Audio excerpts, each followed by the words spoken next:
കൃഷ്ണൻകുട്ടി കൃഷ്ണൻകുട്ടി എനിക്ക് എന്ത് പറ്റി? ദുഷന്തൻ സ്റ്റേക്കാറ് എന്ത്? ശകുന്തള. എങ്ങനെ? ദുഷന്തൻ. പിന്നെ തന്നെ സാറ് തിരക്കുന്നു, വേഗം അങ്ങോട്ട് ചെന്നട്ടെ.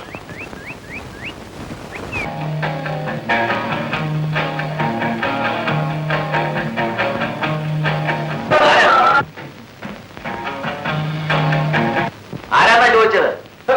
സാറ് ഇന്നത്തെ ഒന്ന് തീർന്നോട്ടെ. ഈ പത്മനാഭന് സാറിന് അറിഞ്ഞുകൂടാത്തതുകൊണ്ടാ. ഈ ടി വി വരുന്നവർക്കൊക്കെ പത്മനാഭനും വേണ്ടപ്പെട്ടവനാണ്. ഏത് വേണ്ടപ്പെട്ടവനാണ്? എനിക്ക് വേണ്ടപ്പെട്ടവനാകണ്ട. കടന്നു പോകട്ടെ. അയ്യോ, അങ്ങനെ പറയരുത്. സുഖസൗകര്യങ്ങളാണല്ലോ താമസിക്കാൻ വരുന്നവർക്ക് വേണ്ടത്. സൗകര്യം വാച്ചത്. സുഖം സാധാരണ എന്റെ വഴിയാണ്. വേണമെന്നും ചോദിക്കാം. പക്ഷേ വായിച്ചത് അറിയില്ലെന്ന് മാത്രമേ ഉള്ളൂ. കുടിക്കാൻ വേണോ കിടക്കാൻ വേണോ? ഇഷ്ടപ്പെടേ ഇഷ്ടപ്പെടേ പുറത്തോ രാത്രി കയറി വന്നിരിക്കുന്നു ഉപദ്രവിക്കാൻ. ഉപദ്രവിക്കാൻ അല്ല ഉപദ്രവിക്കാനല്ല, ഉപദ്രവിക്കാൻ. നമുക്ക് വെളി പോയി സംസാരിക്കണം. ആ വെളി പോ.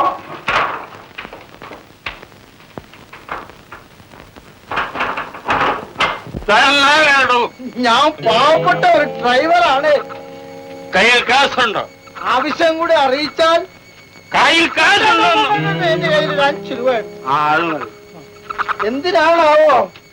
എനിക്ക് മദ്യപിക്കാൻ ഒരാശ. അയ്യോ ചതിക്കല്ലേ, ഇപ്പൊ തന്നെ കാല് നിലത്ത് നിൽക്കുന്നില്ല. അങ്ങനെ ഭൂമിദേവിയെ ഉപദ്രവിക്കാറില്ലെന്ന് തോന്നല്ലോ.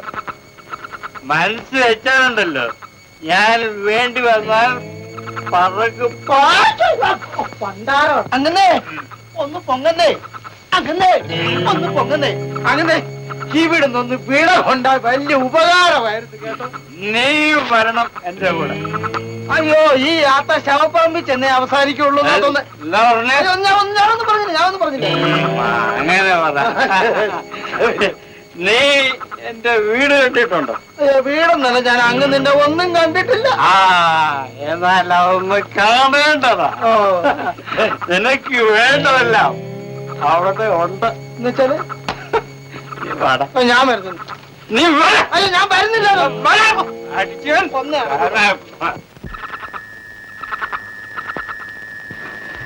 ഇതാണ് നമ്മുടെ ബംഗ്ലാവ്.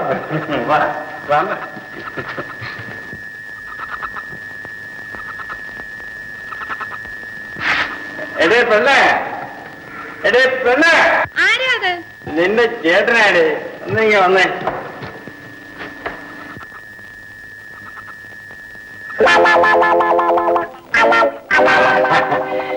ഇതേ എന്റെ ഒരു സ്നേഹിതനാണ്. ഡ്രൈവറെ, ആ 5 രൂപ തന്നെ എന്റെ വീട് തീർന്നു പോയി. ഞാൻ ഇപ്പൊ മേടിച്ചിട്ടുണ്ട്. ഉടനെ വരാം. ഇപ്പൊ വന്നേക്കാം. അകത്തേക്ക് വരാം.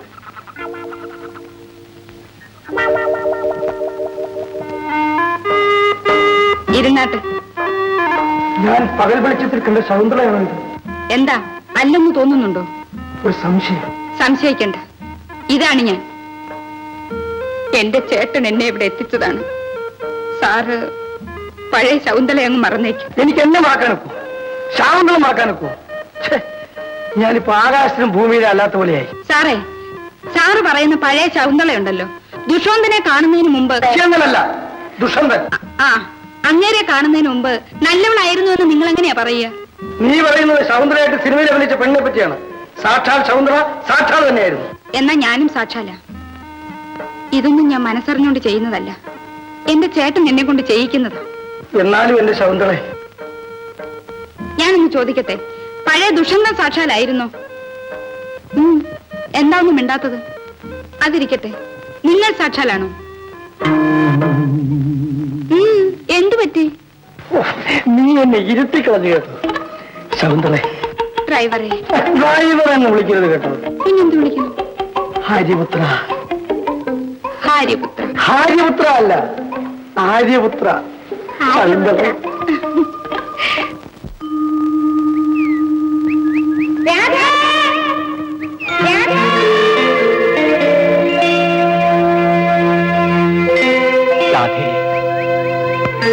രാധേ. സാറിന്റെ അമ്മേനെ വിളിച്ചോ? സാറിന്റെ അമ്മേനെ വിളിച്ചോന്ന്? ഞാൻ ആരെയും വിളിച്ചില്ലല്ലോ രാജ.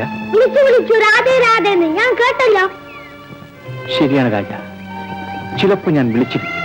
ഞാൻ അമ്മേനെ വിളിച്ചോണ്ട് വരട്ടെ? രാജ ഇങ്ങോട്ട് വരൂ. ആ രാജൻ ഇവിടെ ഇരിക്കൂ. രാജൻ എന്റെ കൂടെ ടിവിയിലേക്ക് വരുന്നു. അവിടെ ബിസ്ക്കറ്റ് ഉണ്ട്, പഴമുണ്ട്, മിഠായി ഉണ്ട്. ഓ എല്ലാം വാങ്ങിച്ചു തരാം. വരും. ആ രാജ നിൽക്കൂ, ഞാൻ രാജന്റെ ഫോട്ടോ ഒന്ന് എടുക്കട്ടെ. ആരുടെ അങ്ങനെ നിന്നോണം, അനങ്ങരുത്. ഞാനൊന്ന് ഫോക്കസ് ചെയ്തോട്ടെ. ആ ചിരിച്ചോ, അങ്ങനെ ചിരിച്ചോ, അങ്ങനെ നല്ലപോലെ ചിരിച്ചോ. രാജ വരൂ, വീട്ടിലേക്ക് പോവാ. ഞാൻ വരില്ല, എന്റെ ഫോട്ടോ എടുക്കാൻ. എന്റെ ഫോട്ടോ എടുക്കണ്ട, ഒന്ന് എടുക്കണം. എന്നോട് വരാനാ പറഞ്ഞത്. ഞാൻ വരില്ല. നീ വരില്ലേ? ഞാൻ വരില്ല. എടാ നിന്നോട് വരാനാ പറഞ്ഞത്. ഫോട്ടോ എടുക്കാനാ. എടാ നിന്നോട് വരാനാ പറഞ്ഞത്. ഫോട്ടോ എടുക്കാൻ. മര്യാദയ്ക്ക് വീട്ടിലേക്ക് വാ. ഫോട്ടോ എടുക്കാൻ. അടക്ക വീട്ടിലേക്ക്.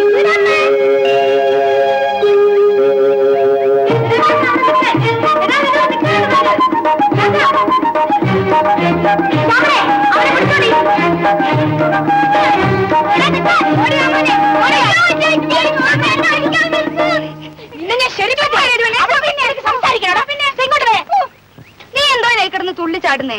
അവൻ കുഞ്ഞല്ലയോ? ഇല്ലയോ മോനെ? കൊച്ചു കുഞ്ഞ്. ഇവനെ ഞാൻ ഇനി വീട്ടിൽ കെട്ടിയിടാൻ പോവാ. ഇങ്ങനെയുണ്ടോ ഒരു വികൃതി? ആട്ടെ, നീ എന്തിനാ എന്നെ വിളിച്ചത്? ഇന്ന് ദിവസം എന്താണെന്ന് അറിയാമോ? ഇല്ല. എന്താ? എന്നെ പോലെ നിനക്ക് ഓർമ്മയില്ലല്ലോ. ഓ, നീ കാര്യം എന്താന്നങ്ങ് പറ. ഇന്ന് ഇവന്റെ പിറന്നാളല്ലേ? അയ്യോ, ആ കാര്യം ഞാനങ്ങ് മറന്നുപോയി കേട്ടോ.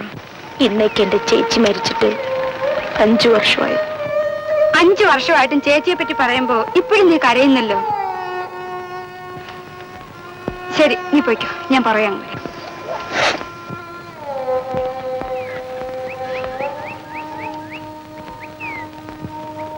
ഈ സാർ ഇങ്ങനെ ടി വിയിൽ വന്ന് താമസിക്കുന്ന എന്തിനാ?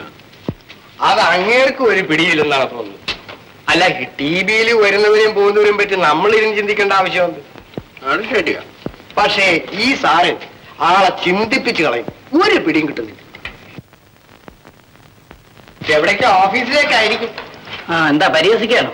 അല്ല, ഈ ഒരുങ്ങി പിടിച്ചുള്ള പോക്ക് കണ്ടപ്പോ ചോദിച്ചു പോയതാന്നേ. എടാ മോനെ, ഈ അലഞ്ഞു തിരിഞ്ഞു നടക്കുന്ന നേരം കൊണ്ട് ടി വിയിൽ വന്ന് എന്നെ ഒന്ന് സഹായിക്കുകയാണെങ്കിൽ ഈ വയസ്സുകാലത്ത് വരുന്നവർക്കും പോകുന്നവർക്കും രാത്രിയും പകലും ഇല്ലാതെ കടയിലും മറ്റും ഞാൻ ഈ ഓടേണ്ട വരുമോ? വാച്ചറേ, എന്താണ് ആണുകൂട്ടാ നീ അച്ഛനെ വിളിച്ചത്? വിളിച്ചോട്ടെ എന്ന് അവന്റെ ആശയല്ലേ. അച്ഛനെന്ന് വിളിച്ചാലും വാച്ചറെന്ന് വിളിച്ചാലും ഇവിടെ ഒരു അർത്ഥമാണ്. ടിവിയുടെ സൂക്ഷിപ്പുകാരൻ വാച്ചർ, അച്ഛൻ ഞങ്ങളുടെയും സൂക്ഷിപ്പുകാരനാ. അതുകൊണ്ട് വാച്ചറെന്ന് വിളിച്ചോണ്ട് ഒരു കുഴപ്പമില്ല. ആദ്യത്തെ കുഞ്ഞ് ആൺകുഞ്ഞാകുന്നത് ഭാഗ്യമാണെന്നാ പറയുന്നത്. എന്നിട്ട് ഇപ്പൊ എന്ത് പറ്റി? എന്നിട്ട് ഭാഗ്യം കൊണ്ട് ഇവിടെ ശ്വാസം മുട്ടി നിൽക്കുകയല്ലേ. അവനെ പെറ്റെടുത്തതേ ഞാനാ. രാധ അച്ഛൻ കേട്ടോ, അവനെ ഇങ്ങനാക്കിയത് ഈ ഒറ്റ മനുഷ്യനാ. അവനെ നോക്കാൻ ഒറ്റ വഴിയേ ഉള്ളൂ. രാധയുടെ അച്ഛനോട് പറയാൻ മുഹൂർത്തം ഒന്നും നോക്കാനില്ലല്ലോ. നാണക്കുട്ടന് രാധയെ കല്യാണം കഴിക്കാൻ വലിയ ആഗ്രഹമുണ്ട്. ആ പെണ്ണിനെ പട്ടിണിക്കിട്ട് കൊല്ലാനോ? അവന്റെ തന്ത ഇവിടെ ഒന്നും കെട്ടിവെച്ചിട്ടില്ല. എന്തെങ്കിലും ജോലിക്ക് പോവുക, അതൊട്ട് ചെയ്യയില്ല. ടി വിയിലെ എത്ര പണക്കാരും വലിയ വലിയ ഉദ്യോഗസ്ഥന്മാരും വന്നു പോകുന്നു. സ്വന്തം മകന്റെ കാര്യമല്ലേ, ഇങ്ങനൊരു വാക്ക് പറഞ്ഞുകൂടെ? അതും പോട്ടെ, ആരെങ്കിലും സന്തോഷിച്ചൊരു 50 പൈസ കൊടുത്താ കൈനീട്ട് മേടിക്കാൻ ഇങ്ങൾക്ക് നാണമാണ് പോലും. പിന്നെ ഈ ഇരിക്കുന്ന പണി ഇവിടുത്തെ വേലക്കാരിയൊന്നുമല്ല, ഓർമ്മ ഇരിക്കട്ടെ. അല്ല, രാധയുടെ നാണുക്കുട്ടന്റെ കാര്യം പറഞ്ഞിട്ട് മറുപടി ഒന്നും പറഞ്ഞില്ല. അതിന് ഇത്ര ധൃതി പിടിക്കണോ? നമുക്ക് സാവധാനത്തിൽ ആലോചിക്കാം.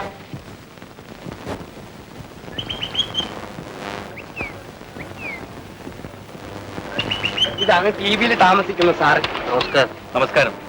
എന്റെ മോൾ അന്ന് കുറച്ച് അപമര്യാദയായി പെരുമാറിയെന്ന് കേശവൻ നായർ പറഞ്ഞറിഞ്ഞു. അതിന് ക്ഷമ ചോദിക്കാൻ ഞാൻ വന്നതാ. അവൾ അങ്ങനെയാ. സാരമില്ല. എന്നാ ഞാനിങ്ങോട്ട് ഇറങ്ങി. ശങ്കരൻ നായർ പോയട്ടെ. രാധയുടെ അച്ഛനാ. മനസ്സിലായി. ആ പെണ്ണിന് പണക്കാരെന്ന് കേട്ടാൽ പേടിയും ഭയവുമാണ്. അതെന്താ അങ്ങനെ? അതിന്റെ പിന്നിൽ വേദനിപ്പിക്കുന്ന ഒരു കഥയുണ്ട് സാർ. എന്താ അത്? അതുകൊണ്ടാണ് അവളുടെ സ്വഭാവം അങ്ങനെ ആയത്. ആഹാ, പറയൂ, കേൾക്കട്ടെ. ഒരു 4-5 കൊല്ലം മുമ്പ് ഈ ടി വിയിൽ ഒരു പണക്കാരൻ പയ്യൻ വന്ന് താമസിച്ചു. സോമൻ എന്നായിരുന്നു അദ്ദേഹത്തിന്റെ പേര്.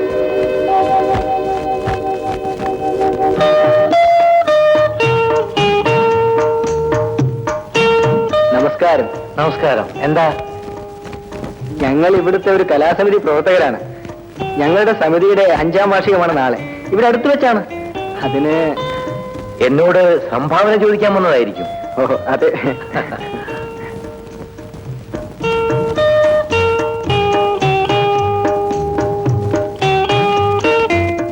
അല്ല, കലാകാരന്മാർ ടിവിയിലും വന്ന് കൊലപാതകം നടത്തി തുടങ്ങി. എടാ പത്മനാഭ, നിനക്ക് ഇവരുടെ കൂടെ നടന്നിട്ട് എന്ത് കലയാടാ ഉള്ളത്? പത്മനാഭൻ ഞങ്ങളുടെ ഒരു സജീവ പ്രവർത്തകനാണ്. എന്റെ കാഴ്ചപ്പാടിൽ ഇവൻ ഒരു നിർജീവ വസ്തുവാണ്. അല്ല, ഇങ്ങനെയെങ്കിലും അല്പം ജീവൻ വെക്കുന്നെങ്കിൽ വെക്കട്ടെ. അതുകൊണ്ടാ ചേട്ടാ ഞാനും ഇവരുടെ കൂടെ നടക്കാൻ തന്നെ വെച്ചത്. സാറ് നാളെ തീർച്ചയായും ഞങ്ങളുടെ പരിപാടിക്ക് വരണം. ഞാൻ വരാൻ ശ്രമിക്കാം. എന്നാൽ ഞങ്ങൾ ഇറങ്ങട്ടെ. ഓക്കെ, നമസ്കാരം. സാർ ചായ?